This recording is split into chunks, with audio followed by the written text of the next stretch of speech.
하나님께서 우리들에게 주신 말씀은 에베소서 5장 8절부터 14절까지의 말씀입니다. 신약성경 315쪽 즈음에 있습니다. 에베소서 5장 8절부터 14절까지의 말씀입니다. 에베소서 5장 8절부터 14절까지의 말씀 함께 교독하시고 14절은 같이 읽겠습니다. 너희가 전에는 어둠이더니 이제는 주 안에서 빛이라. 빛의 자녀들처럼 행하라. 빛의 열매는 모든 착함과 의로움과 진실 안에 있느니라. 주를 기쁘시게 할 것이 무엇인가 시험하여 보라. 너희는 열매 없는 어린에게 참여하지 말고 도리어 생각하라. 그들이 은밀히 행하는 것들은 말하기도 부끄러운 것들이라. 그러나 책망을 받는 모든 것은 빛으로 말미암아 드러나니 드러나는 것마다 빛이니라. 그러므로 이르시기를 잠자는 자여 깨어서 죽은 자들 가운데서 일어나라. 그리스도께서 너에게 비추이시리라 하셨느니라. 아멘. 성경은 그리스도를 삶의 주인으로 보시는 그리스도인들의 신분과 정체성이 완전히 달라졌다라는 것을 전제합니다. 그것은 우리가 어떤 조건을 갖추었거나 또는 어떤 신앙적 성과 또는 세속적 성과를 이루었기 때문이 아니라는 것도 아주 명확히 하는데요. 오늘 본문의 8절만 하더라도 바울은 에베소 교회 성도들을 향해 그들이 지닌 신분이 무엇인지를 명확하게 알려줍니다. 전에는 어둠이었지만 주 안에서는 빛이라 라는 이 사도 바울의 언급은요, 그들이 하나님께로 옮겨간 뒤에 그들이 느껴야 할 부담이 무엇인지를 알려주는 것이죠. 사도 바울은 갈라디아 지역의 교회들을 향해서도 그들의 신분이 무엇인지를 일깨우는 데 주력했는데요. 갈라디아서 4장 6절부터 9절까지의 말씀은 이렇게 기록합니다. 너희가 아들임으로 하나님이 그 아들의 영을 우리 마음 가운데 보내사 아빠 아버지라 부르게 하셨느니라. 그러므로 네가 이후로는 종이 아니요 아들이니 아들이면 하나님으로 말미암아 유업을 받을 자니라.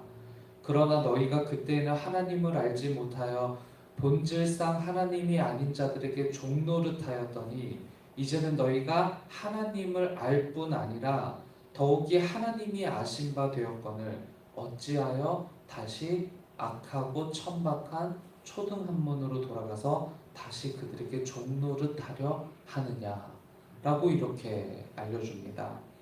성경은 이처럼요, 그리스도를 삶의 주인으로 모시는 그리스도인들의 신분과 정체성이 완전히 달라졌고 그 신분과 정체성에 따른 행위를 요구하는데요.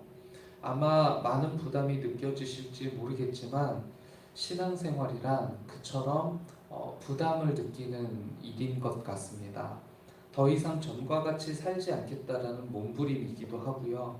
전과 다른 나를 통해서 하나님을 드러내겠다라는 신념과 결단이 바로 신앙생활의 목적 중 하나일 겁니다. 그것을 성경은 열매라는 단어로 표현하는데요. 오늘 본문인 에베소서 5장 9절은 우리 신분을 빛이라고 표현하고 있고요. 그 신분에 걸맞는 행위를 열매라고 표현합니다. 이건 당연히 사도 바울이 에베소 교회 성도들에게 요구했던 이야기일 뿐만 아니라 바로 우리에게 요구되는 이야기, 또 우리에게 요구되는 열매라고 할 수 있겠고요. 어쩌면 요구라는 표현보다는 빛이라고 정의된 그리스도인들에게 마땅히 드러나야 될 열매라고 할 수 있을 겁니다. 그것은 구절대로라면 착함, 의로움, 진실함. 그러니까 우리 삶 전체가 복음과 뒤바뀐 신분으로 인해서 마땅히 드러나야 할 삶의 결과가 무엇이냐면 착함과 의로움과 진실함이라는 것이죠. 내가 복음적 삶이 있는지 진단하고 싶다면, 내가 정말이지 그리스도인이라는 신분과 타이틀을 가지고 살아가고 있는지를 확인하고 싶다면 이 사도 바울이 열거했던 빛의 열매가 우리 내면에 존재하고 있는지 확인해 보면 알 일입니다. 반면 성경은 이와는 반대로 사망을 위한 열매가 있다라는 것을 전제하는데요. 사망이 죄의 결과라는 것을 잘 알고 있다면 그것은 곧 죄의 열매라고도 할 수 있을 겁니다. 로마서 7장 5절은요 이렇게 전하는데요. 우리가 육신에 있을 때에는 율법으로 말미암는 죄의 정욕이 우리 지체 중에 역사하여 우리로 사망을 위하여 열매를 맺게 하였다라고 이렇게 전합니다. 죄의 정욕이 무엇인지 이 사망의 열매, 그러니까 사망까지 가게 하는 죄의 열매들이 무엇인지 사도 바울은 같은 로마서 1장 28절에서 이어지는 죄의 목록으로 설명을 했었는데요. 하나님을 주인으로 또는 삶의 지침으로 인정하기 싫어하는 사람들에게 나타나는 열매들이라면서 이 죄의 열매들을 이렇게 열거합니다. 온갖 불의, 악행, 탐욕, 악의, 시기, 살이, 분쟁, 사기, 적이, 수군거림, 중상모략, 불손, 오만, 자랑, 모략, 우매, 신의가 없고 무자비한. 성경은 이처럼 빛의 열매 반대편에서 일어나는 사망을 위한 열매, 즉 죄의 열매를 맺고 살아가는 사람들의 삶도 있다는 것을 잘 알고 있었고, 이와 같은 삶은 결코 구별된 빛이라고 인정할 수 없다라는 것을 사도 바울이 알려주고 있는 겁니다. 에베소서는요, 교회가 마땅히 지향해야 할 바, 그리스도인들이 마땅히 행해야 할 세 사람의 행위가 무엇인지를 매우 구체적으로 설명해 주는데요. 다시 말씀드리면 우리의 갱생한 삶을 통해서 교회가 이루어지거나 교회가 바라보는 지향점이 생겨나는 것이 아니라요. 하나님은 우리에게 은혜를 베푸셔서 우리의 근본을 완전히 뒤바꿔 주셨고, 뒤바뀐 우리를 향해 마땅히 행해야 될 세 사람의 행위를 요청하고 있다는 겁니다. 그런 의미에서 우리는 스스로에게 묻지 않을 수 없을 겁니다. 내가 가는 곳마다 맺게 되는 열매들이 사망의 열매인지, 아니면 내가 존재하는 곳마다 맺게 되는 열매들이 빛의 열매들인지요. 얼마든지 우리는 우리 내면의 모습을 확인하면서 우리가 어느 지점쯤 서 있는지를 확인할 수 있을 겁니다. 물론 빛의 열매를 맺고 살아간다라는 일이 정말이지 쉬운 일은 아닐 텐데요. 그럼에도 불구하고 날마다 그 일에 도전하고 그와 같은 삶을 지향하는 성도의 삶이 이어질 수 있게 되기를 바랍니다. 오늘도 우리는 실패할 겁니다. 그럼에도 불구하고 다시 일으켜 세우셔서 거대한 하나님 나라의 목적을 하나님과 함께 꿈꾸는 삶이 이어질 수 있기를 바랍니다. 그게 바로 우리를 여전히 이 땅에 있게 하신 하나님의 이유이고 우리가 마땅히 가져야 할 신앙적 부담일 겁니다. 날마다 나를 바꾸어서 하나님이 원하시는 자리로 찾아가는 것이 신앙생활입니다. 오늘 그 신앙생활을 이어갈 수 있게 되기를 주님의 이름으로 축복합니다. 기도하시겠습니다.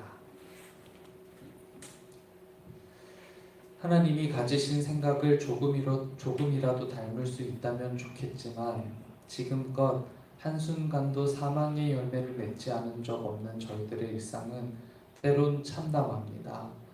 우리가 빛의 열매를 맺는 하나님의 자녀가 되었으니 어제보다 오늘, 오늘보다 내일 하나님을 더욱 사랑하며 우리의 존재를 매일 확인하고 존재에 걸맞는 삶이 차츰차츰 시작될 수 있도록 도와주시길 바랍니다. 같은 마음으로 모인 예배하는 주님의 백성들을 인도하시고 갈 길 복잡하여 하나님의 뜻 흐려질 때 오늘의 기도가 우리의 마음과 생각을 다잡는 시간이 되도록 이끌어 주옵소서. 더욱 하나님의 생각과 마음에 공감하는 시간이 되게 하시고 우리가 가진 기도의 제목들이 주님 은총 아래 응답받는 은혜를 경험하게 해 주옵소서. 힘겨운 삶의 자리에서 어찌할 줄 몰라 좌절하고 낙심한 육체와 영혼을 위로해 주시고 질병 중에 있는 성도들, 실패에 처참한 마음으로 살아가는 성도들, 삶의 의미를 발견하지 못해 괴로워하는 모든 이들까지 하나님의 은총이 필요한 누구라도 하나님의 놀라우신 사랑을 경험할 수 있도록 도와주옵소서. 오늘 함께 기도하기 위해 모이는 중보기도의 자리를 축복해 주옵소서. 세계와 열방 그리고 나라와 민족이 하나님의 손에 있으며 교회와 가정, 나 개인의 역사까지도 하나님의 손에 있음을 믿습니다. 우리가 기도할 때 반드시 일하시는 하나님의 손을 기억하게 하시고 능력 있는 주님의 오른손을 청하고 의지하는 시간이 되도록 도와주옵소서. 또 하루가 시작됩니다. 이 하루도 하나님이 원하시는 정의와 공의를 따라 사는 삶이 되게 우리를 이끌어 주옵소서. 예수님의 이름으로 기도드립니다. 아멘. 하늘에 계신 우리 아버지여,